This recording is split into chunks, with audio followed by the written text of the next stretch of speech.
Okay, so I talked about bab 1. Now I'm going to talk about bab 2, and I'm using this document from my friend. I took pictures from it because you can't edit in documents in notes. So I would like to say thank you for giving me some extra material to help make this easier for me.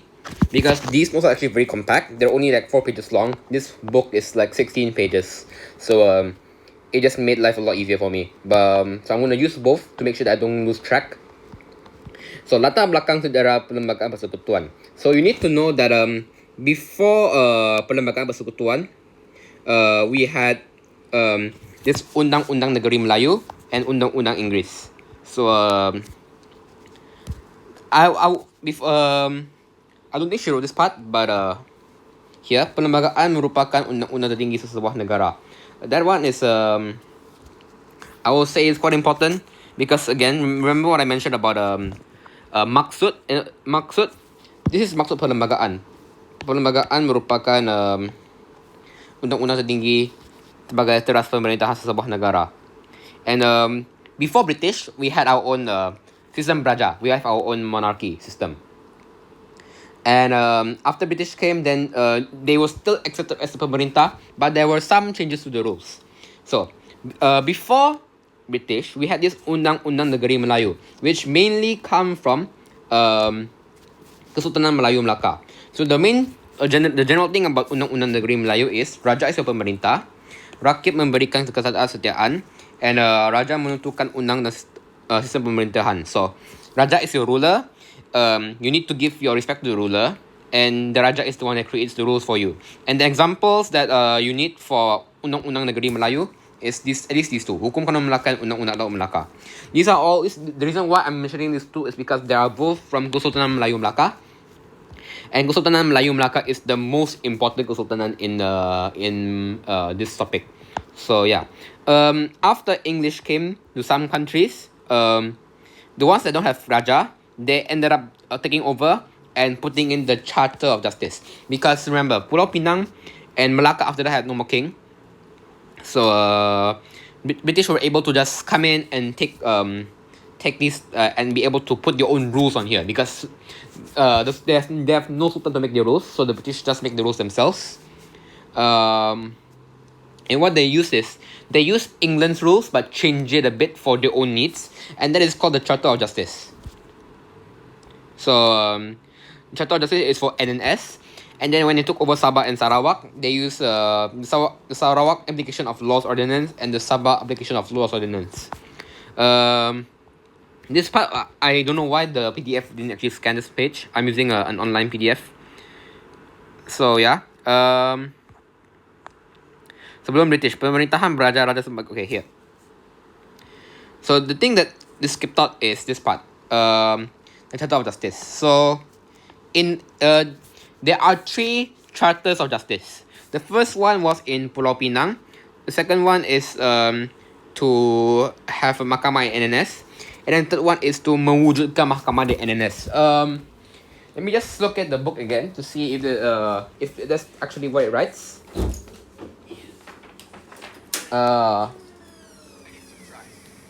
Okay, Charter of Justice 2 is menyatukan mahkamah di Singapura, Melaka and Pulau Pinang.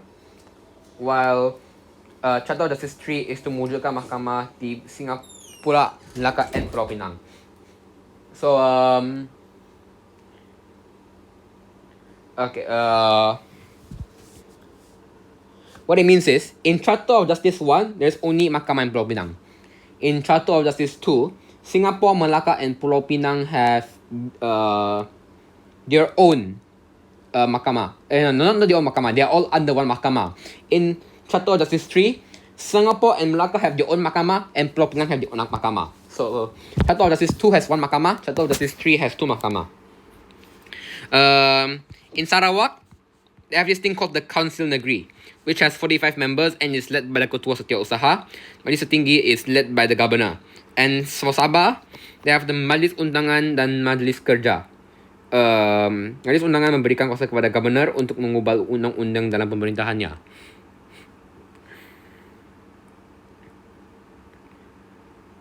So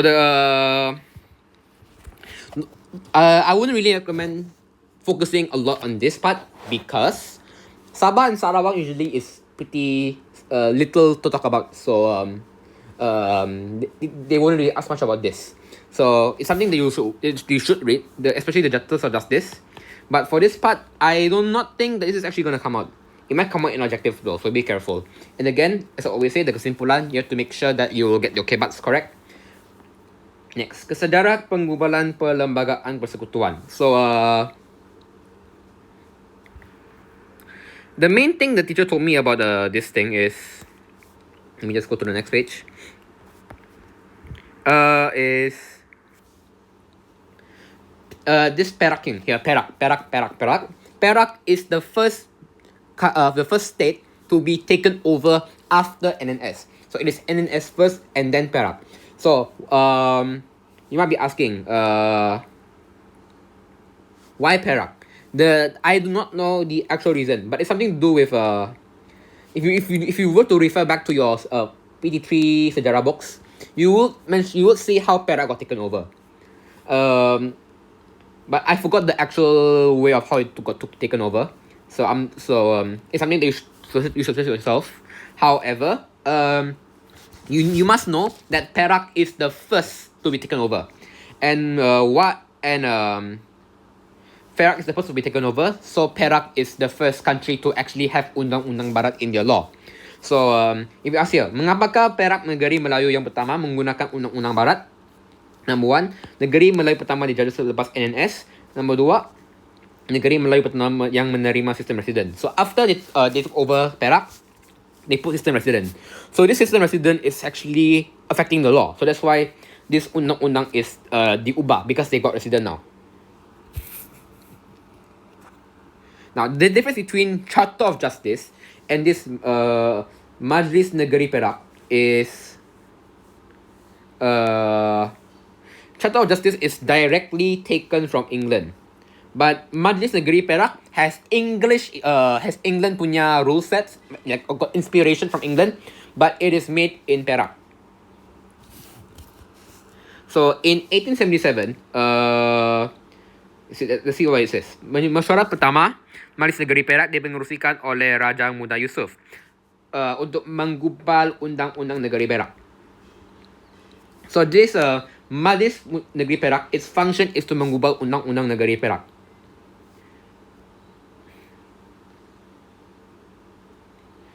So this Majlis Negeri Perak isn't purely from Perak itself, but British affected the undang-undang, so it got changed a bit, and that is where this parliament type of concept comes from. The parliament concept actually came from British, and it started all the way at Perak, where they have a majlis, a group of people that make their own rules.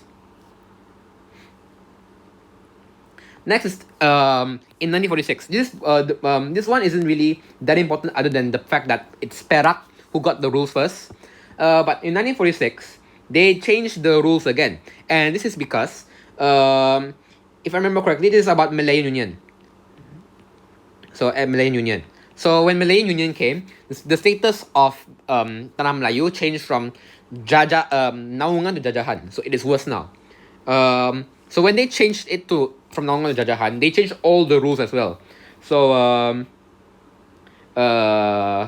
remember that this is Majlis Negeri Perak is the first British influence majlis in the whole of Negeri Melayu. But then after that, it slowly went to all the other countries as well, other states as well. So all of them were changed. So Majlis Undangan Negeri is for NNS, Majlis Persekutuan is for NNMB, and Majlis Negeri is for NNMTB. So these are the majlis that changed the rules in those areas. It is worth mentioning because teacher likes to emphasize this part a lot. So I believe that this is going to come either in objective or subjective. Who mengubal undang-undang NNMB pada tahun 1948? 1946. Who did for NNMB? Majlis Persekutuan. Who did for NNMTB? Majlis Negeri. And remember to know what states are Negeri Melayu Bersekutu. What is NNMTB? For NNMB, it is Perak, Selangor, Negeri Sembilan, and Pahang. This is all bersekutu. For NNMTB is Terengganu and Johor, as well as Kedah, Kelantan and Perlis. So yeah. In 1948, because people didn't really like Malayan Union, they changed it to Persekutuan Tanah Melayu. So Persekutuan Tanah Melayu give the Raja even more power. So ia merupakan titik penting pembentukan sesebuah kerajaan yang terdiri daripada negeri-negeri Melayu, Melaka and Pulau Pinang. So what this means is, after it became PTM, they had a discussion. When they made PTM, they made all of the countries under one rule, Persekutuan Tanah Melayu, and it is made, the Persekutuan consists of NNMB, NNMTB, Melaka, and Pulau Pinang. No Singapore. Remember this, no Singapore yet. So when you have a Persekutuan, you must have perlembagaan, right? Switch here, perlembagaan. When you have a Persekutuan, you must have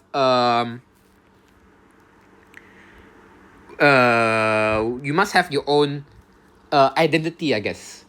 Your own king, your own system, your own rules, your own kewarganegaraan. So antara kandungan yang terdapat dalam Perjanjian Persekutuan Tanah Melayu ialah pentadbiran Kuasa Raja Melayu, perundangan dan kewarganegaraan. Without this, we cannot have a persekutuan. Because we want to make sure that all of these are under one rule. So that's how we can get this persekutuan in the first place. We want to make sure that that all of the states are generalized under one rule. Okay, after PTM, this is around the time kemerdekaan. So who made the rules? If you remember from last year, it was Suruhanjaya Raid. You don't really have to write Suruhanjaya Perlembagaan Persekutuan Tanah Melayu. Just write Suruhanjaya Raid. Suruhanjaya Raid is the committee that created the Perlembagaan Persekutuan that we know today.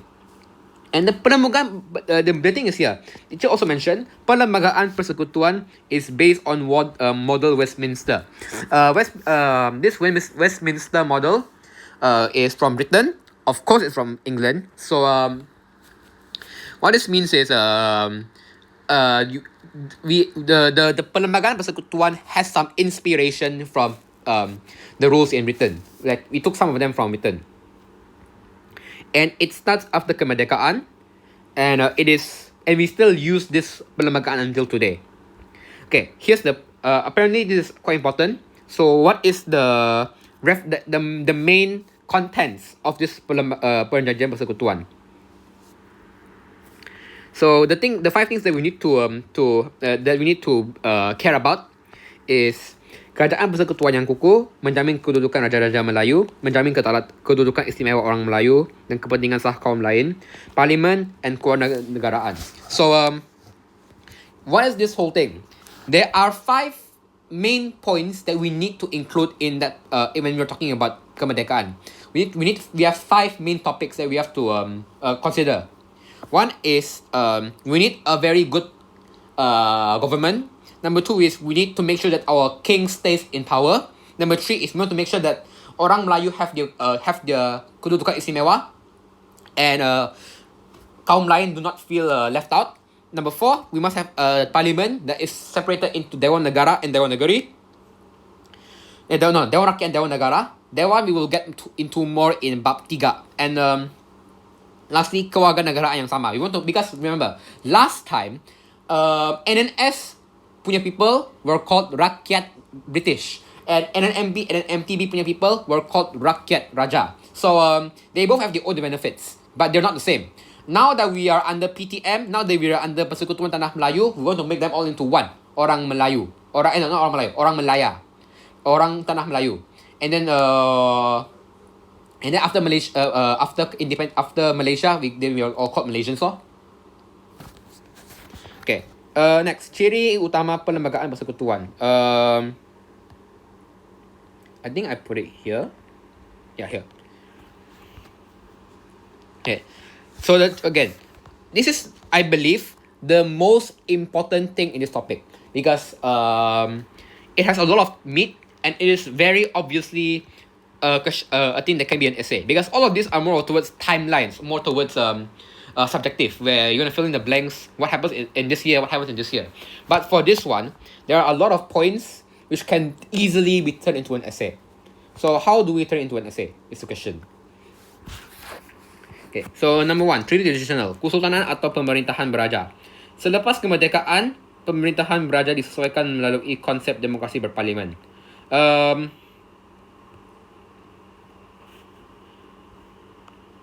Okay, so before kemerdekaan, before kemerdekaan, she forgot to write this point. Sultan merupakan pemerintah berdaulat dan memiliki kuasa penuh. So, traditional means old punya characteristics of our perlembagaan persekutuan. Because our perlembagaan persekutuan has some rules that were taken since Kesultanan Melayu Melaka and other rules that were taken from British. That is modern. So this traditional kan, before PTM and before kemerdekaan, Sultan is the leader of your own state, and the Sultan has the power over the whole state. But after kemerdekaan, the Sultan still keep their power, but now there is a single head called the Yang di-Pertuan Agong. He is the leader of the country, and even though the Sultan is the leader of your own state, the Agong oversees the whole thing. So what is the kuasa of Yang di-Pertuan Agong and Raja? The difference between Yang di-Pertuan Agong and Raja is Yang di-Pertuan Agong handles federal crimes, while Raja normally handles state crimes. So what does that mean? If the case is big enough, it will be handled by Agong. If it's only in the state, it will be handled by Raja. So for number one, they are in charge of deciding whether to pardon. Pardon means mengampun. Do they want to forgive the people who did some crimes? Do they want to make it so it's less of a sentence, make it less punishable? Do they want to forgive the people who have done mistakes? Maybe it's not that bad. Maybe there is some proof that it's not true, and the Agong has the right to forgive them. Because remember, if you break the law, you disrespect the Agong, because the Agong is the Ketua Negara. He is the leader of the whole country. So if you disrespect the law, you disrespect the Agong. So if the Agong if you apologize to the Agong and the Agong forgives you, then you are technically free, or you will get a less harsher sentence. That is for negara. For negeri, it's the Sultan that does the same thing. For number two, mempunyai kuasa membuat pelantikan bagi jawatan utama negara. So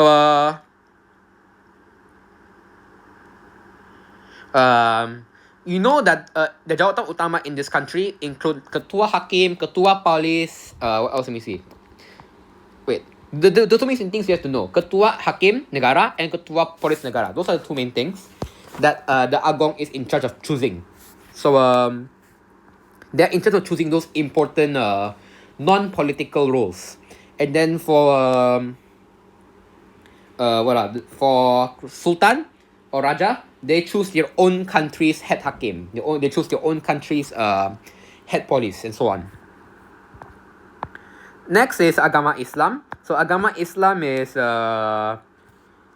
also traditional, because for a long time already, Islam has already been in Tanah Melayu.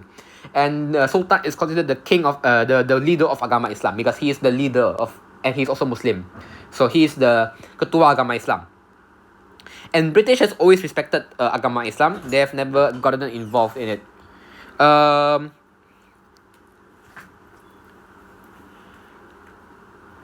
After Merdeka, there is a slight change. The Sultan is still the ketua in your own country. However, now, and if they are not in a country, if they are not in a country with a king, like for example Sabah, Sarawak, Pulau Pinang and Melaka, and wilayah persekutuan, then Agong is the ketua agama Islam, because we have no king. Same thing with here. Mainly, if it's about something that is, if I remember correctly, I forgot if it's he was actually the Agong, but the if the Sultan forgives the people in their own state, but if the state doesn't have a king, then it's going to be the Agong that is going to forgive you if you did a crime in like Sabah, for example.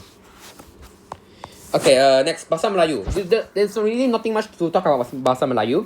Number one, lingua franca. Number two, bahasa rasmi. Number one, lingua franca. Number two, bahasa rasmi. So, bahasa rasmi and bahasa kebangsaan are the same. National language, official language. Lingua franca means it is used all around by other countries as well. Wait, if I remember correctly. And it's also called bahasa ilmu. Bahasa ilmu because it is used to spread information, I guess. I forgot the main meaning of bahasa ilmu, but I know that a lot of people used to use bahasa Melayu a lot, so that's why it's called lingua franca, because not only Malaysia uses it. But BM is the main country, the main language of our country. And that's the main important point if you're talking about traditional. Lastly, kedudukan orang Melayu dan Bumi Putra. Main thing is same thing again. For Raja, it's not the same thing. Now it's different. Before kemerdekaan, Raja is the head of your own country in your own state in terms of hak orang Melayu. If there's anything about hak orang Melayu that they want to talk about, they have to talk to the Sultan about it. But now after kemerdekaan, yang di-Batuan Agong not only has to take care of Sarawak, Sabah, and Sarawak and the non-Sultan punya Malay rights, and also Bumi Putra. However, the Agong is actually taking over everyone's hak keistimewaan. So if you're orang Melayu and you want your hak keistimewaan, the Agong is responsible for it. And if you are Bumi Putra, same thing. Agong is responsible for your hak istimewa. And if you are kaum lain, like example Chinese, Indian, you are still validated by the Agong. Like you will not be ignored by the Agong. That's the kepentingan sah kaum lain in this part. Okay, next is ciri modern. So the first ciri modern is kerajaan persekutuan. So the main thing is kerajaan persekutuan.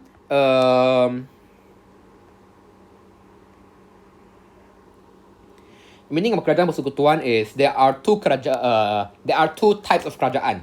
One is kerajaan pusat, which is persekutuan, and the other is kerajaan negeri. So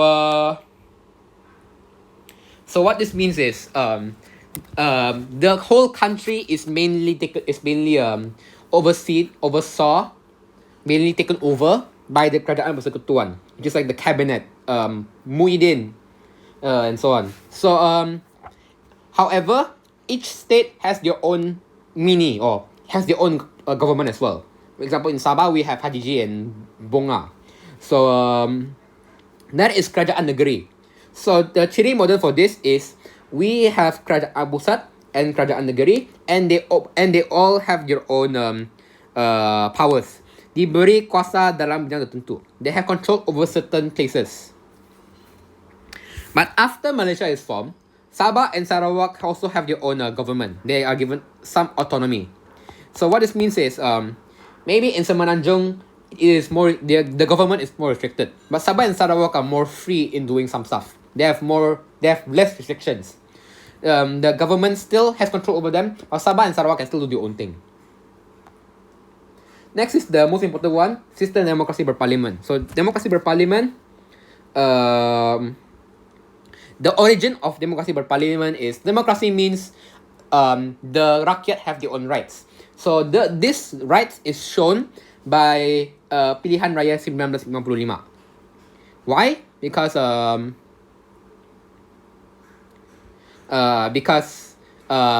in 1955 we have our own election, and the election is where the rakyat can choose their own people to represent the parliament. So that's the tujuan. Tujuan utama untuk memberikan kebebasan kepada rakyat memilih wakil pemimpin dan menubuhkan kerajaan. If you look at these notes, same thing here.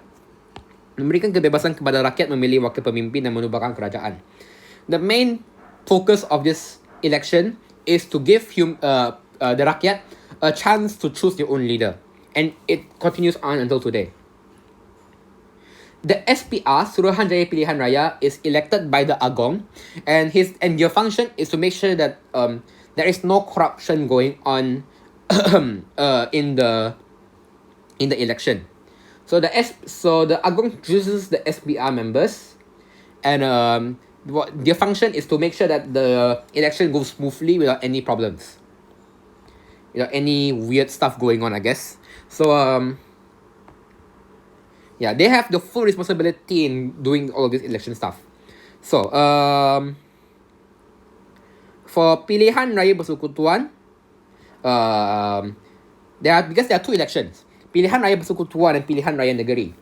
The one that we had last year with the whole Haji and Bung Mokhtar thing, that is Pilihan Raya Negeri. We want to choose the members for Kerajaan Negeri. So that one is N. In the election, you will see like N blah blah blah blah, N95, N11. That is Negeri punya election. We're choosing the members for our own negeri.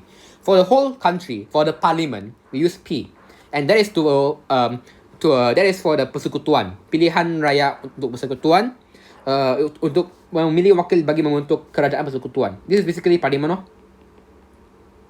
So yeah, for persekutuan it's for parliament. For negeri it's for DUN, Dewan Undangan Negara. But that one will be Dewan Undangan Negeri. But that will be more on bab 3.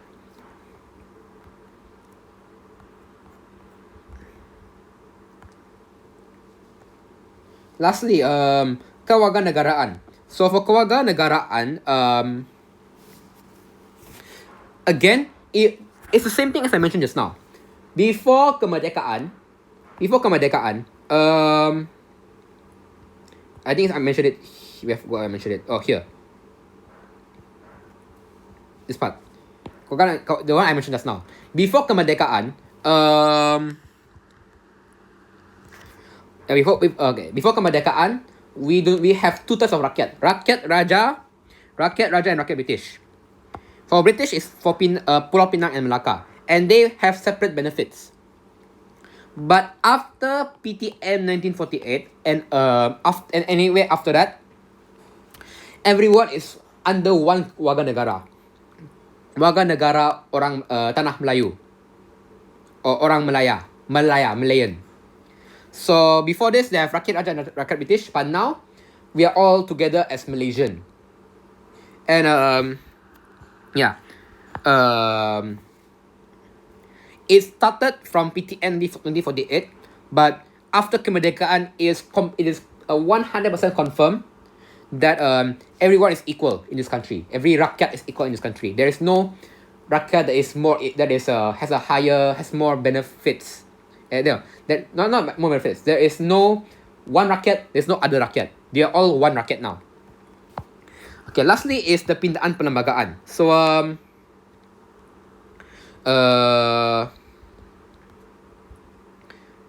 Perlembagaan Tanah Melayu 1957 menjadi asas kepada Perlembagaan Persekutuan Malaysia 1963. So we have this Perlembagaan Persekutuan Tanah Melayu, right? That was created by Suruhanjaya Raid. And then after that, Sabah, Sarawak, and Singapore joined. So they made this they turned it into Perlembagaan Persekutuan Malaysia 1963. Now, it's not that easy to include 3 new states in your country. So what do? You need to change the law again. So that's what pindaan means. Pindaan means change. So you need to change the law. The tujuan here is to menyesuaikan peruntukan negeri baharu ke dalam perlembagaan tanpa mengubah kedudukan negeri yang sedia ada. So you want to change the law so that your own states are not affected by it, but the 3 new states are not included into it. So that's what happened in 1963. So the way they do it is by adding new rules. They didn't remove any rules, they added new rules. So memasukkan klausa baharu.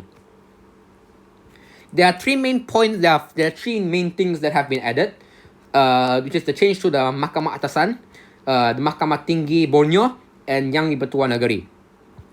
So for Mahkamah Atasan,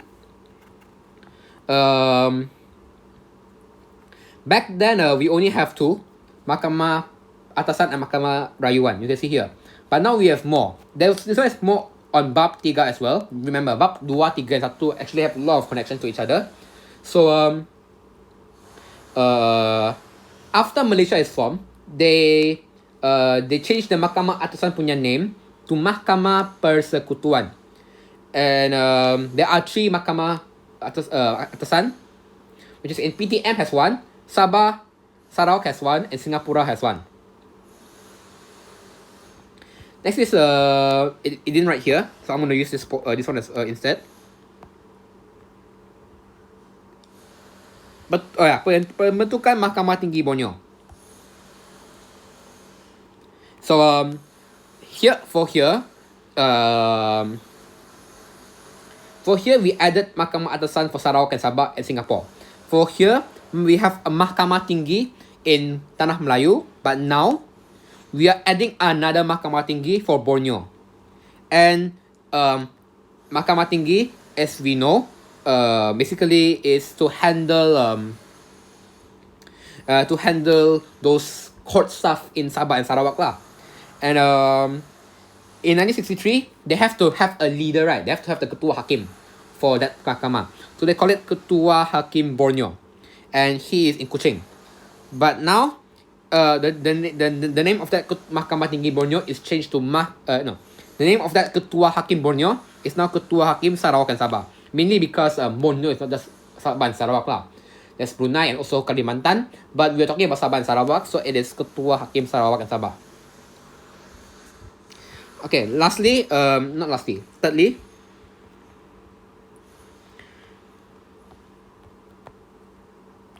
wait. Okay, thirdly, jawatan yang di-Pertua Negeri. So, I don't think there's any more in here. Let me just check. Oh, there is. Okay, jawatan yang di-Pertua Negeri. Sarawak dan Sabah dikenali oleh yang di-Pertua Negeri yang dilantik oleh yang di-Pertuan Agong. So, remember what I mentioned about how Sabah and Sarawak have no Raja? So, the Agong chooses it's not a Raja, it's a Ketua of that negeri, called the Yang di-Pertua Negeri, or in Sabah, the TYT. So, what this Yang di-Pertua Negeri does is it basically mengikut nasihat Majlis Tertinggi bagi Sarawak dan Kabinet Negeri bagi Sabah. Basically, they do the same thing as a normal Raja would do in terms of the law. Like, if you want to create the law, if you want to make new law, you need to go through the Yang di-Pertua Negeri for them to sign it. So, this one there. So, it's the same thing for Yang di-Pertua Negeri. If Sarawak and Sabah punya government, just Kabinet Negeri or Majlis Tinggi, if they want to make a law, they need to go through the Yang di-Pertua Negeri and try and convince him to do the law, if I remember correctly. If I am not wrong, that's how it works. But in general, what this thing means, the Yang di-Pertua Negeri, he does his job by listening to the Kabinet Negeri or on the Majlis Tinggi. So anything that he does, the Majlis or the Cabinet are trying to give him advice when he's doing those jobs. So technically, they are controlling him in a way, but it's more towards he still is the king. He's not the actual Raja. He cannot become Agong, but he is still the leader of that the technical leader of that state, Sabah and Sarawak. Pindaan Perlembagaan 1965. So the main thing that you have to know all about this is just this happened because Singapore left Malaysia at 1965. So when Singapore left Malaysia, they have to change the rules by removing rules involving Singapore. So for here, we added rules. For here, we're removing rules. So everything related to Singapore dimansuhkan or revoked. Revoked means cancelled, taken out, and they are taken out of the perlembagaan. So anything about Singapore's finance, Singapore's relations with other countries, Singapore's pertahanan, their safety, what's pertahanan again? The army stuff, their safety, their health, anything about Singapore is all gone. Because Singapore isn't part of Malaysia anymore. And lastly, since we're talking about karangan here, these are very important.